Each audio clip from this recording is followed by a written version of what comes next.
Bold statement: Kerby Joseph's knee saga isn't just a minor setback for the Lions, it could shape the trajectory of his career and the team's defense for the rest of the season.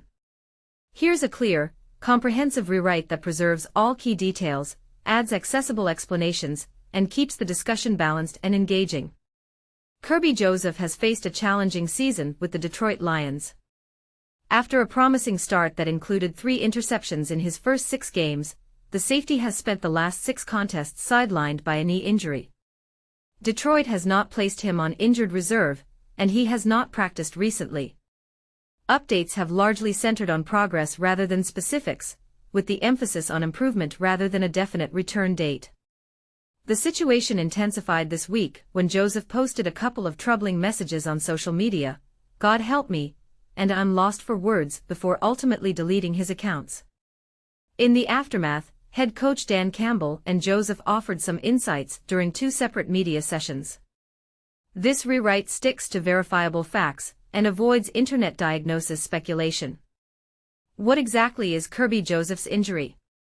There isn't a formal medical diagnosis released publicly, but the injury is described as knee-related with a bone bruise component. Campbell touched on the specifics, saying that a bone bruise appears to be part of the issue, but there is also wear and tear involved. "I think bone bruise was certainly part of it, but it's also just he's got some wear. He's got a little wear, that's all." The origin of the knee problem is a bit murky. During training camp, Joseph missed time with a knee issue. Campbell recalled the early situation, August 18th, this way: "It's something he's been dealing with a little bit. So he won't be out there today. We're hoping to get him back late in the week, that's the hope right now. We don't feel like it's a major problem, it's just something we're trying to manage right now and get it calmed down."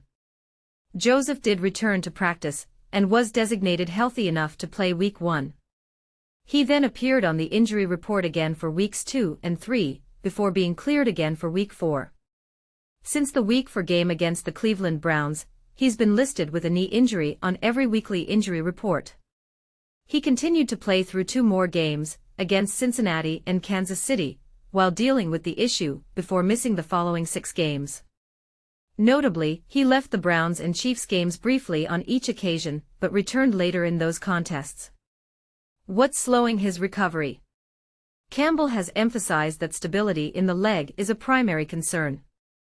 The team wants to build strength around the knee to improve stability, reduce pain, and slow the wear and tear. Campbell explained, "A lot of it is just trying to get some stability in the leg. Get some strength, get some stability, which in turn will help some of the pain but also some of the wear and tear. The stronger you get it in there, it stabilizes it, so it doesn't wear out as fast or create that kind of pain with it." Why didn't the Lions place Joseph on injured reserve? The exact reasoning isn't specified, but possibilities include predicting a shorter recovery window and saving IR to return slots. The NFL allows up to 8 per season. One certainty remains: Detroit believes Joseph is giving every possible effort to return. "We know it can be frustrating when you get hurt, especially when you're trying to work your way back. He's been busting his tail to get back," Campbell said. Could this injury affect Joseph's long-term career? Here the information is mixed. In a Monday update, Campbell suggested the injury might never fully disappear, describing it as something to manage rather than cure. "I don't think it's necessarily going away, but I think you do the best you can to manage it. It's like a lot of these guys, you know that they've got some injuries here or dealing with cartilage or meniscus, or anything like that, you do your best to manage it. There'll always be a little wear and tear, it's just how bad is it?" Joseph's own comments echoed a similar sentiment during a short Monday media session. When asked about possible diagnoses or treatments, he replied simply that his knee is messed up, and that you don't fix it. Just keep your faith. He ruled out off-season surgery as a possibility, saying, "Nah." When pressed about long-term concerns, he deferred to faith, got to trust in God's plan. Put it in God's hands. However, a Tuesday report from NFL insider Jordan Schultz offered a potentially brighter outlook. Schultz indicated that the injury is not considered career-altering, and that Joseph plans to seek off-season treatment with the aim of returning to the field in the near term. The gist: the knee is nagging but not deemed career-ending, and there's optimism about a return before season's end. When could Joseph play again? There are signs of progress. Joseph returned to practice on Monday with a substantial knee brace on his left leg and appeared to move well. He, however, did not practice on Tuesday, though Campbell cautioned that this doesn't signal a setback. He noted that Joseph had been doing side work and would participate in individual drills when around the main group, which is a normal part of the rehabilitation process. The schedule remains fluid.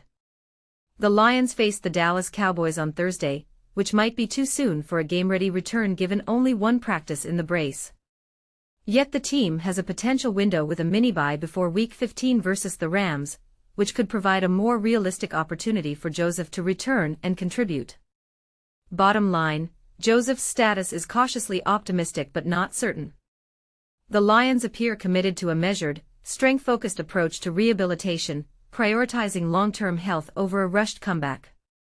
As updates trickle in, fans should watch for signs of improved stability in the leg and more robust participation in practice sessions.